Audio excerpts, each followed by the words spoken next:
Di tengah pandemi seperti sekarang ini sudah banyak perusahaan raksasa yang gulung tikar. Hanya beberapa perusahaan yang mampu bertahan. Keberhasilan Indonesia dalam sektor produk teknologi tinggi akhir-akhir ini tak lepas oleh kebijakan pemerintah tentang batas kandungan dalam negeri atau TKDN sebesar 30%.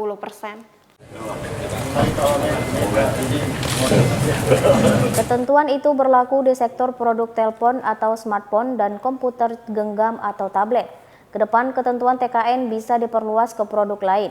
TKDN menguntungkan Indonesia karena bisa meningkatkan peran produk lokal, membuka lapangan pekerjaan dan menggairahkan perdagangan serta ekonomi Indonesia. Wakil Mendagri Jerry Sambuaga menanggapi positif keinginan para pengusaha mengenai TKDN tersebut. Menurut Jerry, ketentuan TKDN sejauh ini memberikan hasil yang positif bagi perdagangan dan ekonomi nasional. Indonesia selama ini dianggap hanya merupakan pasar, TKDN membuat Indonesia menjadi produsen. Oleh karena itu, dalam rapat internal Kemendak maupun antar kementerian, Jerry berjanji akan menyuarakan agar lebih ekstensif dan intensif lagi. Ketentuan TKDN yang ekstensif menurut Jerry adalah dengan memperluas penerapan aturan ke produk-produk berteknologi tinggi lain.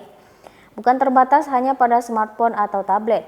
Sedangkan ketentuan TKDN yang intensif ke depan menyangkut penerapan di elemen-elemen kunci seperti chipset, desain, dan lain-lain. Terlebih dalam kondisi sekarang di mana pandemi COVID-19 masih menghantui dunia usaha. Agar terus berjalan, Wamendak berpesan agar perusahaan selalu mengedepankan protokol kesehatan dengan memakai masker, mencuci tangan, dan menjaga jarak. Dengan begitu Indonesia bisa masuk ke inti pengembangan teknologi, dari situ akan menggairahkan inovasi dan riset, juga perdagangan, jasa dalam bidang pengembangan teknologi. Tentu dari situ produk-produk barang Indonesia juga akan diperdagangkan di tingkat yang lebih tinggi, bukan hanya bahan mentah tetapi bahan baku atau bahkan bahan jadi. Hal yang membanggakan tentu karena kita bisa melihat secara langsung bagaimana semua konten dan semua produk itu dilakukan oleh kita sendiri 100% oleh Indonesia, dan kita dorong ini untuk pengembangan ekspor ya. Karena sesuai dengan arahan Bapak Presiden bahwa kita harus lebih banyak mengutamakan produk-produk untuk diekspor, dan ini salah satunya juga dilakukan ya oleh PT Nusa Persada. Lalu tadi sudah dipaparkan presentasinya, tantangannya apa, isunya apa, khususnya terkait dengan TKDN ya Pak ya.